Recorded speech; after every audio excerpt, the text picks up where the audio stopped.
The year is 897 AD. Imagine the dimly lit Basilica of St. John Lateran in Rome. A chill runs down your spine. It is not the cold but a macabre spectacle unfolding before your eyes. A dead pope, exhumed and dressed in full papal vestments, sits propped on a throne. This is no dream, no nightmare, but the Cadaver Synod. A trial as bizarre as it is horrifying. The air is thick with the stench of decay and incense. This is not a trial of the living, but a posthumous inquisition against Pope Formosus, dead and buried for months.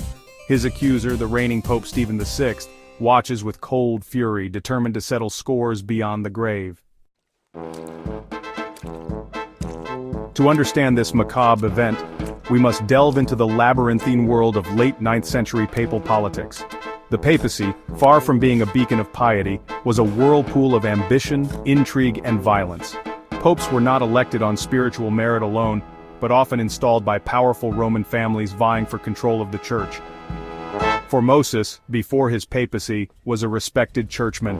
However, his election in 891 was opposed by a faction that would later become Stephen VI's staunchest supporters. Their reasons were as much personal as political, a toxic brew of ambition and revenge that would have deadly consequences. Stephen VI ascended to the papal throne in 896.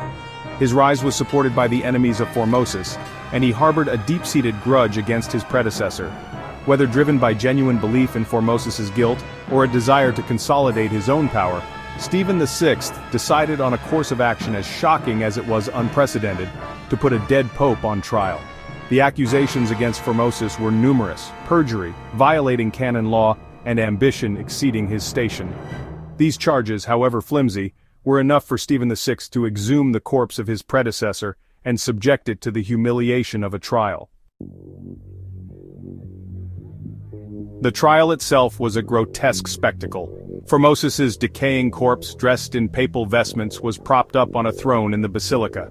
A deacon was appointed to answer for the deceased pope, a macabre dialogue between the living and the dead. Accusation after accusation was leveled against the silent Formosus: charges of corruption, of illegal elevation to the papacy, of breaking sacred oaths. The deacon's defense was understandably feeble in the face of such relentless prosecution. The outcome was a foregone conclusion. The Cadaver Synod was more than just a vindictive act of a vengeful pope. It was a calculated display of power, meant to solidify Stephen VI's grip on the papacy and crush any lingering support for Formosus. By humiliating the corpse of his predecessor, Stephen VI aimed to utterly discredit his reign and policies. This macabre spectacle sent shockwaves through Christendom. It raised troubling questions about the limits of papal authority and the sanctity of the dead.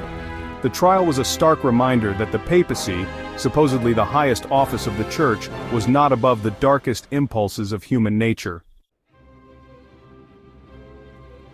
Section 6. The verdict and its repercussions, a legacy of chaos.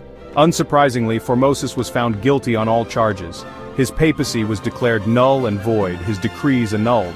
His corpse, stripped of its papal vestments, was mutilated and tossed into the Tiber River, a final act of humiliation. But the story did not end there. The Cadaver Synod, far from solidifying Stephen VI's grip on power, triggered a backlash.